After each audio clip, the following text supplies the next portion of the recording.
Hey everyone, hopefully you're having a good day. My name's Andy. My channel is Finding Value.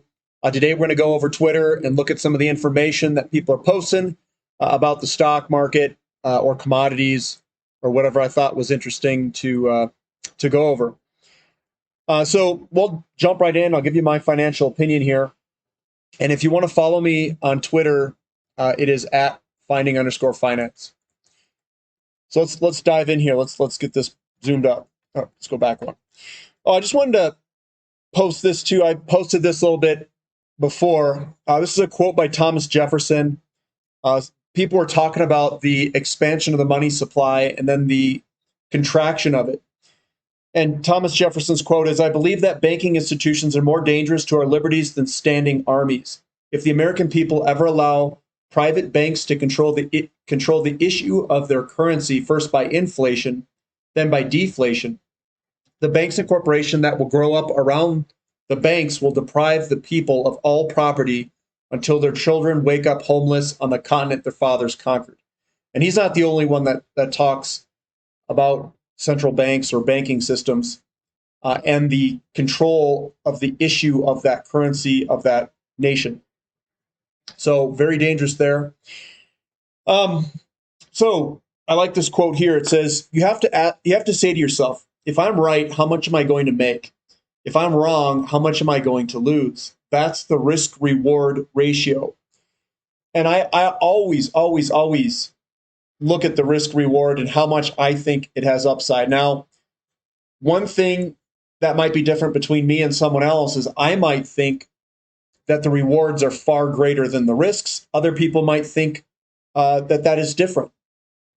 I think there's a lot of upside in a lot of these uranium and oil companies versus the downside risk. And the downside risk could be 50, 60% on some of them. But I also think the upside is way greater than that. 8, 9, 10 times the upside, perhaps, depending on which companies you're talking about. I posted this. The next cycle in the oil markets will be pretty strong, says Michael Tran, and he goes into it if you want to watch that. Here's another one. It says, renewable energy won't replace fossil fuels. Fossil fuel use grew nearly 5 times faster than wind and solar combined in 2021. Just the increase in fossil fuel use was roughly equal to the output of all wind and solar projects on Earth. Now, this is the growth here. I know it got pretty nasty here, but there's been some pretty good growth looking out here.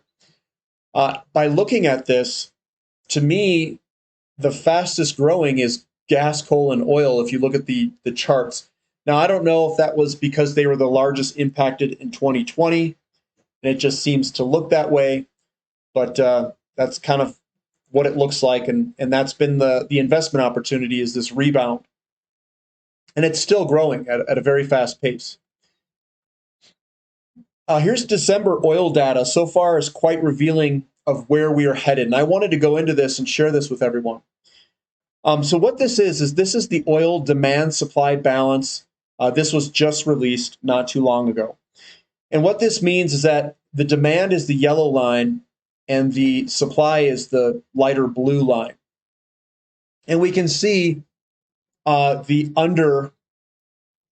deficit, surplus deficit. And where this is coming from is the SPR releases. They consider that as supply, and that's why we see this ramp up of supply and why it comes back down. That's the ramp up of the SPR releases. This is the demand supply deficits that would have occurred, and this would have been a very large deficit way down here if they didn't release was it over 200 million barrels of oil from the SPR. But I thought this was a pretty cool thing to understand, and we go right back into a deficit in Q1 2023. So it's coming. It's coming, and hopefully you guys are ready for it, positioned for it. Here's another one. This is China's total oil demand. You can see in 2022, it ramped down because of these COVID lockdowns. So it's been down quite substantially in 2022. We can also see, I don't even see 2020 on here. I think this is 2020, not 2019. 2021, And then you can see 2023, if you look at the dotted red line of where we think that's going to be, it's going to substantially ramp up for Chinese oil demand. If you look at that, that's about 15.5 to 17 million barrels per day. It's about a 1.5 million per day, million barrel per day shift in Chinese oil demand. So that's a lot that's coming. So I thought that was pretty cool to go over that. This one says, we believe this take is 100% wrong in terms of ICE residual values accelerating the move to EVs. Consumers will be trapped in lower value vehicles, unable to move up the ladder to higher cost EVs. As ICE supply becomes more limited, we see consumers continuing trend of. So Kathy thinks it's been concerned the impact of declining residual values in the 1 trillion auto loan market. Most of those loans back gas-powered vehicles. The consumer preference shift toward EVs will exacerbate this crisis. And I think that both these people are kind of wrong. What I think is going to happen is that demand will shift and actually prefer I'll call it, it's like a nostalgic value of driving manual transmission, gasoline powered cars. And I think the value will go up of certain vehicles, especially those that are in high demand, that have gasoline engines, that have manual transmissions. And especially if they don't make manual transmissions anymore, it's going to be one of the things that people are going to want to own and drive are manual transmission gasoline cars. And I think the value will explode higher when EVs take over 100%, if they still leave them legal and all that other stuff. Here's one. It says, China's coming back. Seaborne crude import volumes into People's Republic China. You can see a massive move higher here of the seaborne crude imports. That's substantial there. Here's another one. It says, should you buy silver miners or base metal miners here?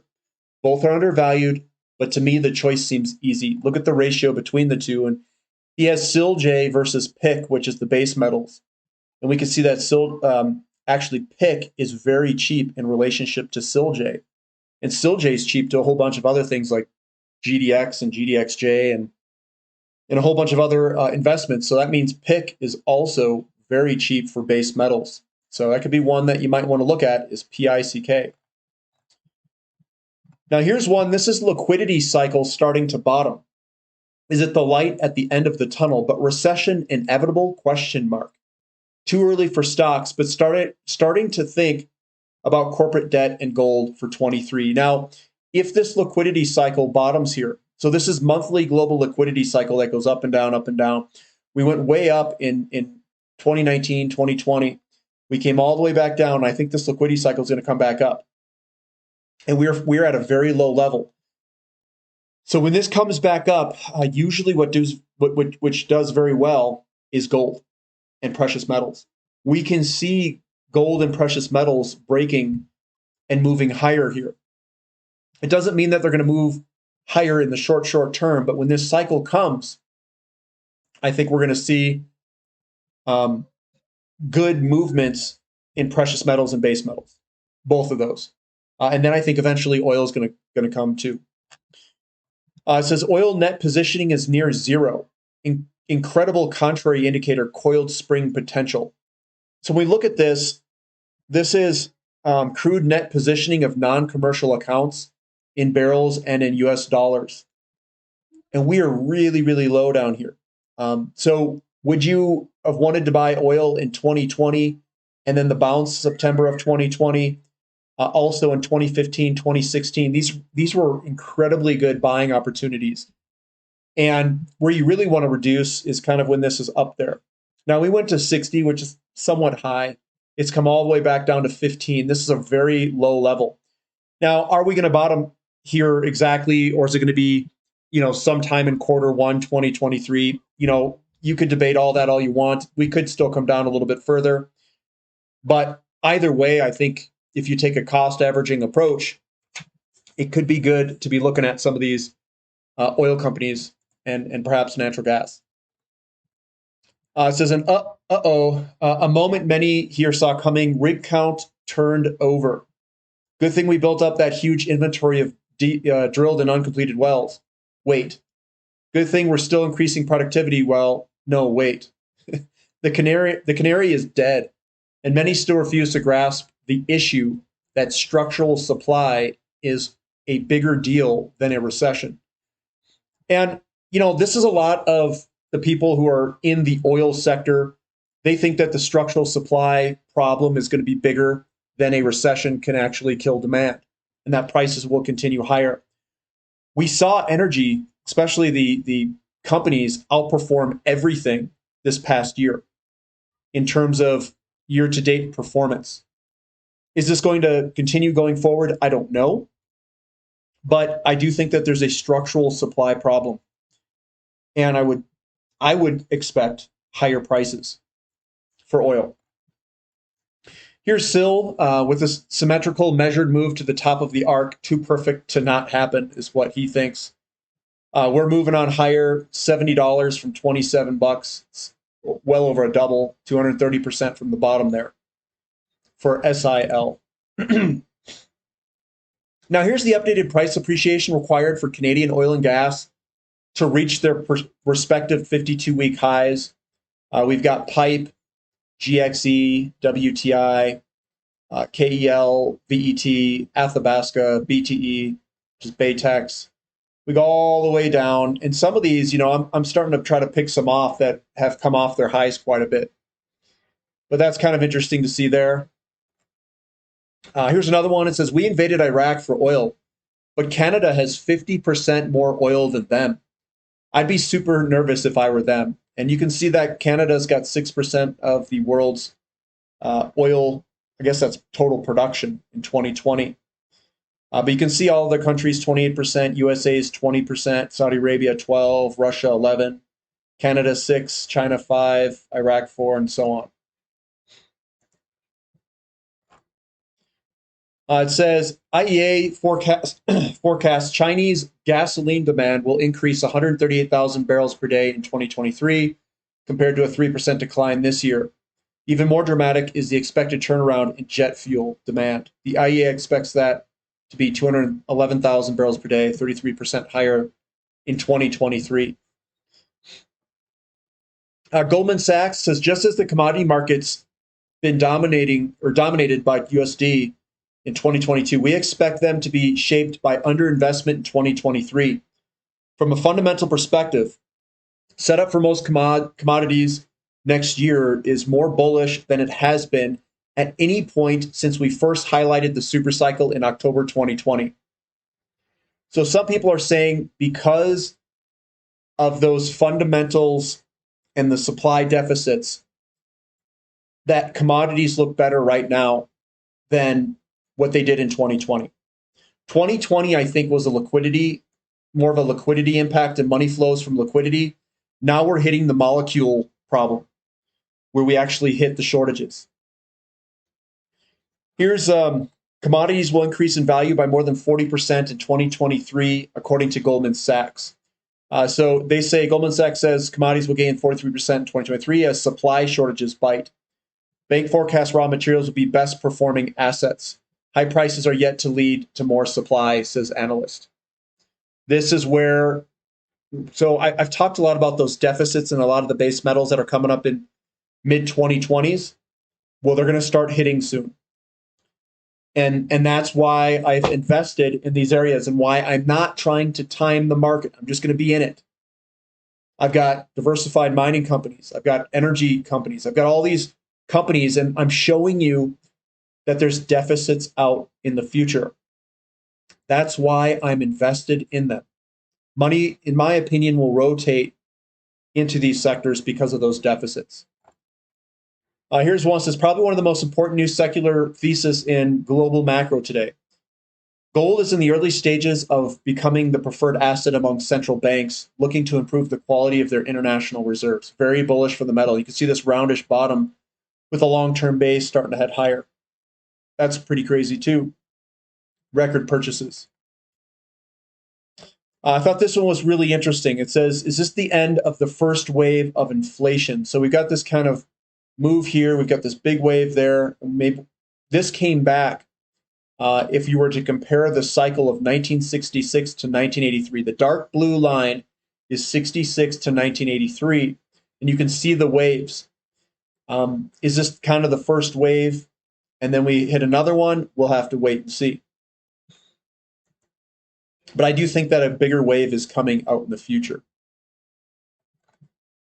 It says, oil, so this is from Eric. Oil in 22 was profoundly impacted by government policy uncertainties. SPR release, China COVID zero, EU Russia embargo. With many of these ending, or at least becoming clearer, I'm looking forward to price in 23 being driven more by the four tenets of our multi-year bull market thesis, which is basically an undersupply of, I should say, reduced CapEx. 2022 CapEx is expected to be up just 8.6% year over year, in line with inflation, but still below 2019. He's talking about the CapEx. Here's Ronnie. Says, Canada not only offers commodity exposure, but also political stability. Energy independence versus Bloomberg country risk political score. So Canada's really low political risk and high energy security out of any of these countries, depending on what you favor versus political risk. So country political score is basically in line with the US, but then their oil production divided by consumption is way up there. So that's probably one of the best areas to look for in this commodity bull market, and I've definitely chosen that area. Obviously, if you haven't watched Shabam, he's got a real good video that I posted up with that. Commodity prices deck updated from TD with revised price targets. He's got a bunch of price targets here for different companies. Commodities will be the best performing asset class once again. Yeah, we already talked about that. Yeah, and then I've got gold here that could potentially head lower into that mark if we have a little bit of a sell-off in the 1700 range. But that's what I've got for today, guys. If you guys need any help with the commodity bull market, definitely sign up to the channel. Platinum membership. Join our community. We talk about a whole bunch of different things. I have a Discord channel that you can add and be a part of if you're a part of the website. And you can talk with other members about a whole bunch of different things, your approach, strategies, different companies, individual companies and whatnot. You can share whatever you'd like. But we have a 5 p.m. Mountain Standard Time Sunday platinum question and answer session coming up. And that's all I've got for today. Give me a thumb up, subscribe to the channel if you haven't, and we'll catch you next time. This is Finding Value.